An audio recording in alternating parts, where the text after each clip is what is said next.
Imagine building one of the most iconic video game companies in the world, a company worth tens of billions today, shaping the childhoods of millions with titles like Madden, FIFA, and The Sims, and then watching your own fortune slip away because of risky ventures, bad timing, and even worse advice.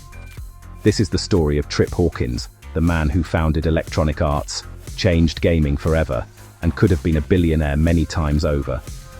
Instead, he walked away with just a fraction of what might have been, all while the company he started went on to dominate the global gaming industry. William Murray Tripp Hawkins III was born on December 28, 1953, in Pasadena, California. He grew up in a middle-class family with a fascination for both games and technology. By the time he was in high school, he was already writing simple computer programs, and his mind was filled with ideas about how technology could redefine entertainment. Long before Electronic Arts, Trip Hawkins was already experimenting with business. As a teenager, he was obsessed with Stratomatic Football, the pen-and-paper simulation game that let fans manage their own teams. Inspired, he decided to create a knockoff version, borrowing $5,000 from his father to fund the project. He even went as far as advertising his creation in NFL game programs. The venture ultimately failed, but it planted the seed of Hawkins' entrepreneurial spirit and showed his willingness to take risks early on, a pattern that would define both his successes and his failures. He went on to attend Harvard, where he majored in strategy and game theory, before going on to Stanford for his MBA. His combination of intellectual training and passion for gaming gave him a unique perspective at a time when the video game industry was still in its infancy. In the late 1970s, Hawkins joined Apple Computer as one of its early employees. At Apple, he worked directly with Steve Jobs and the team that was pushing personal computers into the mainstream. While Apple was pioneering personal computing, Hawkins had his eyes on another frontier: gaming. He believed that video games could grow into a mainstream entertainment medium on par with music, film, and television. By 1982, Hawkins left Apple, cashing out part of his stock options to fund his new vision, a company that would treat games like art and elevate the developers behind them to rock star status. That company would become Electronic Arts. Trip Hawkins founded EA in 1982 in San Mateo, California. His vision was groundbreaking. He wanted to put the names of game designers on the covers of boxes, much like album covers celebrated musicians. He saw programmers and designers as artists, and EA's early advertisements reflected that philosophy. The company quickly built a reputation for innovation, not only in its games but also in the way it marketed itself as a cultural force. Hawkins pitched EA as a place where creators could thrive, and that image helped it stand out in a crowded market. In the 1980s, EA developed and published a variety of games that pushed the boundaries of the medium. Titles like MULE, Archon, and Pinball Construction Set were hits with early PC gamers, while the company's innovative packaging and sleek branding gave EA a futuristic identity. But the real turning point came with sports. In 1988, EA released John Madden Football, which would evolve into Madden NFL, one of the longest-running and most lucrative franchises in gaming history. Over time, it evolved into a billion-dollar property with a devoted fan base that bought the latest version year after year. Through the 1990s, EA expanded aggressively. It established EA Sports as a dedicated division, launching franchises like FIFA, NBA Live, and NHL. FIFA, in particular, became a global juggernaut, selling hundreds of millions of copies and cementing EA's dominance in sports games. At the same time, EA acquired studios like Maxis, the creator of The Sims, which became one of the best-selling PC games of all time, and DICE, the studio behind Battlefield. EA's strategy was clear: acquire successful studios, invest in blockbuster titles, and dominate the market through scale and brand power. In the mid-1990s, Trip Hawkins seemed to have cracked the code. His net worth soared to $100 million, and he lived as though the wealth would never end.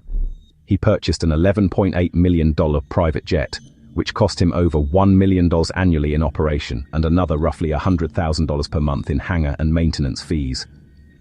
He maintained multiple mansions, a La Jolla vacation home and a luxury Atherton residence, and purchased high-end vehicles, all while his lifestyle expenses outpaced his income. According to court documents, At one point, his family was spending about $78,000 more per month than they earned.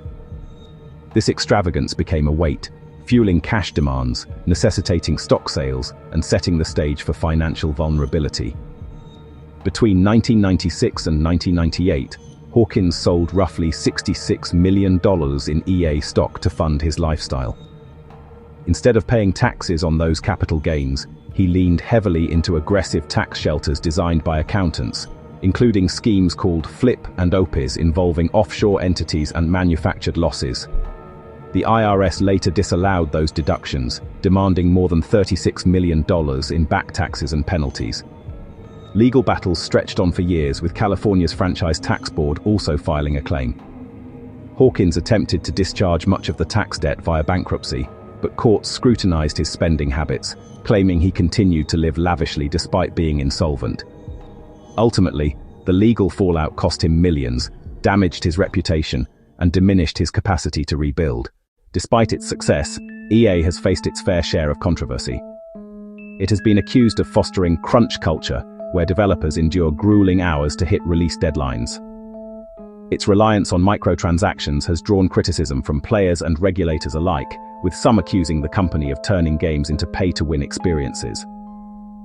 Still, EA has endured and remained profitable, proving that its business model, however divisive, is one of the most resilient in the industry.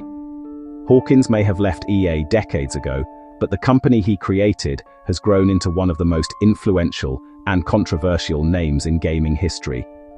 In fact, EA won the Worst Company in America award from Consumerist 2 years in a row in 2012 and 2013.